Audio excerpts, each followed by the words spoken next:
Essas são as principais notícias de hoje. O incêndio atinge parte da estrutura da COP em Belém. Em São Bernardo, fogo destrói 4 imóveis na principal rua comercial da cidade. Busca por remédios e canetas emagrecedoras impulsiona roubo a farmácias. As atividades culturais em homenagem ao Dia da Consciência Negra. E tem também a situação do trânsito e do transporte público.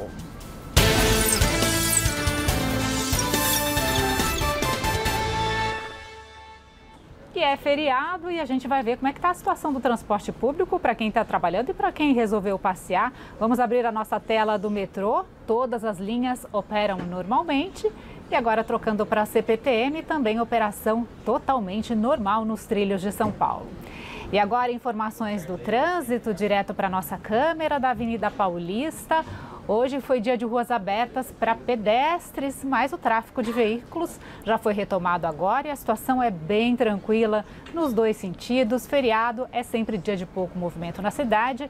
Agora são 98 quilômetros de lentidão na capital paulista. Lembrando que o rodízio municipal de veículos está suspenso amanhã e retorna na segunda-feira.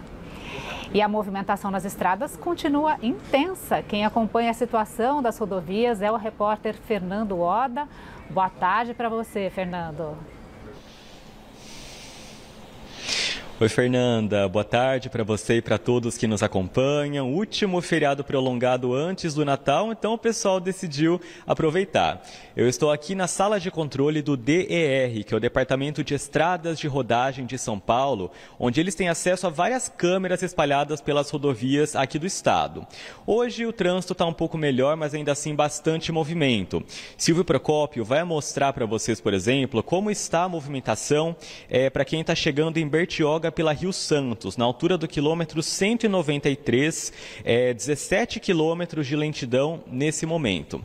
Vamos dar uma olhada agora na Oswaldo Cruz, na chegada para Ubatuba, também litoral de São Paulo, na altura do quilômetro 88, 10 quilômetros de congestionamento neste momento. E por fim, vamos ver a Floriano, na chegada a Campos do Jordão, para quem prefere fugir da praia, na altura do quilômetro 46, 5 quilômetros de lentidão. Bom, para quem vai voltar para a capital paulista depois de viajar, o trânsito deve se intensificar entre 10 horas da manhã de domingo até meia-noite. Então a dica é tentar voltar domingo bem cedinho ou, quem puder, deixar o retorno para segunda-feira de manhã. Lembrando que o rodízio municipal de veículos está suspenso na capital nesta sexta-feira e só volta a vigorar a partir de segunda. Fernanda. Obrigada, Fernanda. Daqui a pouco eu vou falar do tempo aí nessa sequência do feriado. Bom, um susto hoje na COP30 em Belém. Um incêndio de grandes proporções atingiu um dos pavilhões onde ocorre a Conferência do Clima. Foi por volta de 2 da tarde. Pessoas que estavam no local foram retiradas por ordem da segurança. Cerca de meia hora depois, o incêndio já estava controlado. Segundo a organização, não houve feridos. O governador do Pará, Helder Barbalho, do MDB, afirmou que as equipes trabalham com 2 hipóteses para o incidente: falha em um gerador ou um curto-circuito em um estande. E em São Bernardo do Campo, aqui no ABC Paulista, também um incêndio de grandes proporções atingiu imóveis que ficam na principal rua de comércio da cidade. Os bombeiros foram chamados por volta de 1h40 da madrugada e levaram horas para conseguir controlar a situação. Ao menos 23 viaturas e mais de 40 bombeiros atuaram no combate. Não houve relato de pessoas feridas. O fogo começou do fundo de uma loja chamada Mi Amor, na rua Marechal Deodoro. O estabelecimento vendia brinquedos, utensílios domésticos e itens de decoração de Natal. As chamas se espalharam para imóveis vizinhos. Ao menos 4 ficaram destruídos. O teto de uma loja desabou. Uma perícia será feita no local para tentar identificar as causas do incêndio. E lembrando que você tem um canal de comunicação com o nosso Gazeta News, é o Gazap, um número de WhatsApp exclusivo para mandar denúncias, sugestões e flagrantes da cidade. Anote então o nosso Gazap, é o 11 99161 6121. Estamos esperando então fotos e vídeos com cenas da cidade. Participe! E seguimos falando daquele caso do motorista que simulou estar amarrado a uma bomba e acabou mobilizando a polícia, paralisou o Rodoanel. Denner Laurito dos Santos, de 52 anos, que é ex-PM, disse estar passando por tratamento psicológico. Em depoimento, Denner acabou confessando que armou toda a cena no Rodoanel no dia 12 de novembro. Ele contou que montou a bomba falsa na noite anterior, com materiais que tinha na cabine. A versão de que ele foi alvo de um ataque de bandidos foi confrontada pelos investigadores, que encontraram imagens do motorista atirando uma pedra contra o próprio veículo. Denner disse que não teve ajuda e que não mediu as consequências dos seus atos. Afirmou ainda não ser usuário de drogas e de medicamentos e que entrou em estado de choque depois que foi retirado do caminhão pelos agentes do Esquadrão Antibombas. A Secretaria da Segurança Pública informou que o motorista foi indiciado por falsa comunicação de crime, com pena de 1 a 6 meses de detenção ou multa. Denner Laurito dos Santos era soldado da Polícia Militar de São Paulo e integrava o 22º Batalhão. Ele foi expulso da corporação em 2006 pela prática de atos desonrosos, considerados como transgressão disciplinar de natureza grave. Remédios e canetas emagrecedoras impulsionam ataques a farmácias. Só na cidade de São Paulo, o roubo a drogarias cresceu 20%. Foram 206 casos neste ano, em 2024, 171 ocorrências. Medicamentos de alto custo, como Ozempic, Wegovy e Mounjaro, são os mais visados. Os produtos não ficam expostos em prateleiras, mas armazenados na parte interna das drogarias, uma vez que precisam de refrigeração específica. As investigações da Polícia Civil apontam que os ladrões que atacam as farmácias fazem parte do mesmo grupo que também rouba alianças e celulares pela cidade. Eles são jovens e usam motocicletas para atacar e fugir rapidamente. Em sua maioria, estão armados e são violentos.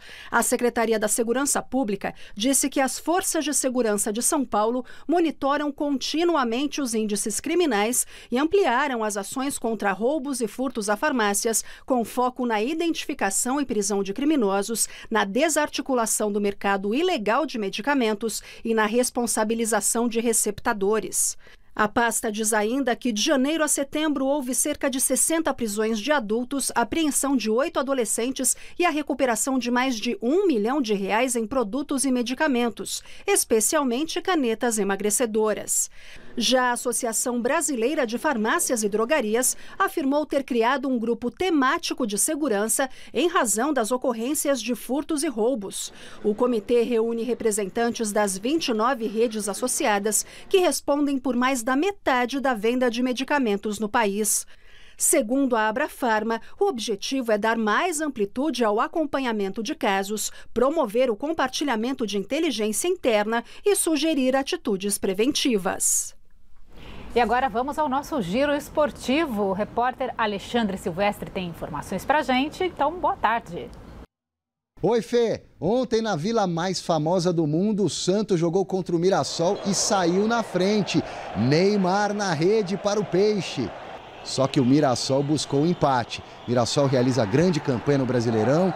Reinaldo deixou tudo igual. Enquanto isso, na cidade maravilhosa, Fla-Flu no Maraca. E no Fla-Flu deu Flu, que abriu o placar, ampliou a vantagem sobre o Mengo, que diminuiu na parte final. Só que não deu para o líder do Campeonato Brasileiro, não, que acabou perdendo para o Fluminense.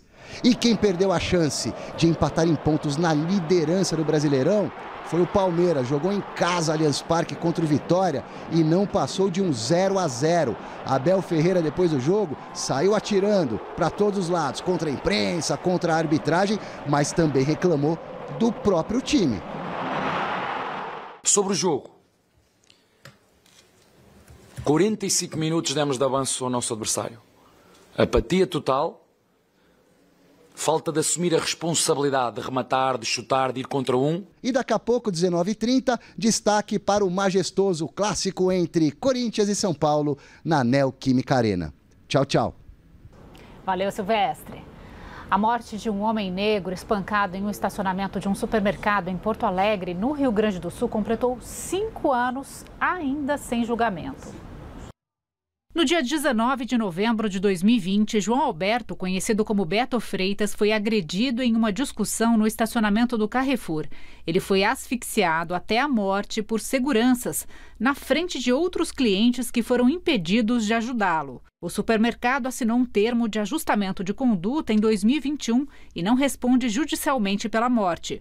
O grupo afirma manter políticas internas de combate ao racismo. 6 pessoas foram denunciadas e viraram réis sob acusação de homicídio duplamente qualificado por meio cruel e por recurso que dificultou a defesa da vítima. Em 2024, o Ministério Público recorreu ao Superior Tribunal de Justiça para restabelecer a qualificadora de motivo torpe. Mas o STJ ainda não analisou o tema e o julgamento não tem data para ocorrer. E a cidade de São Paulo está repleta de atividades culturais em homenagem ao Dia da Consciência Negra.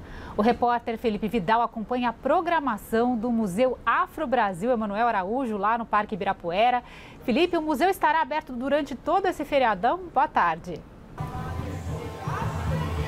Boa tarde, Fê, para todo mundo que está assistindo a gente, o Gazeta News. Museu Afro-Brasil estará aberto, sim, inclusive das 10 da manhã até as 5 da tarde e a permanência até as 18 horas. A inteira R$ 15, a meia R$ 7,50. Neste momento está acontecendo o 4º Ocupa Mab, um festival com gastronomia, muita música. Todas essas barracas aqui trazem países africanos e também estados brasileiros. É a chance de se conectar com o mundo estando aqui em São Paulo, no Parque Ibirapuera, entrada pelo Portão 10. Lá no fundo agora quem está tocando é Preta Batuque, um grupo composto por mulheres, trazendo toda a ancestralidade, todo o ritmo. É impossível ficar parado por aqui, esse evento que acontece até às 19 horas, então ainda dá tempo de vir.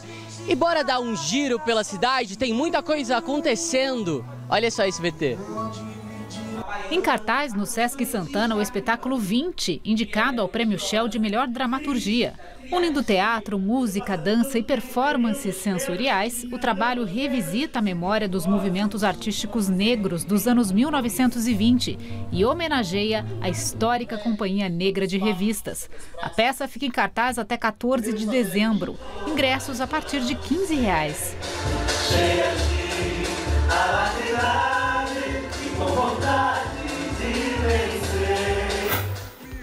No Centro Cultural Banco do Brasil, na região central de São Paulo, a mostra Quilombo Groove. A ideia é conectar o público paulista à musicalidade, religiosidade e aos saberes do Quilombo do Curiaú, comunidade histórica de Macapá, no Amapá, reconhecida como um dos mais importantes territórios de resistência negra da Amazônia. O público poderá visitar a exposição Preces, Louvores e Batuques, com fotografias de Paulo Rocha e curadoria de Cláudio Silva. Aberto de quarta a segunda, das 9 da manhã às 8 da noite. A Cinemateca Brasileira apresenta entre amanhã e domingo uma retrospectiva com 15 filmes restaurados da cineasta cubana Sara Gomes, que retratou a vida cotidiana, a cultura afro-cubana e as transformações sociais pós-revolução.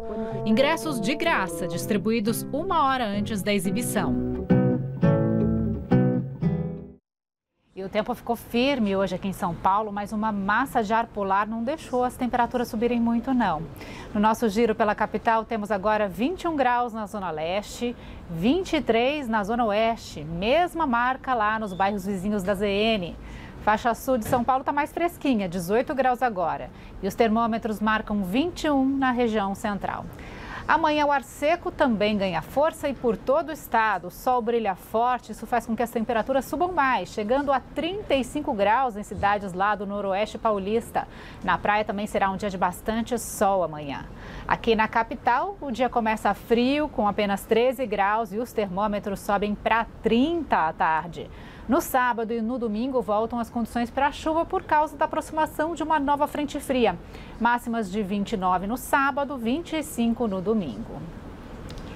Eu fico por aqui. Outras notícias você vê logo mais no Jornal da Gazeta às 7 da noite.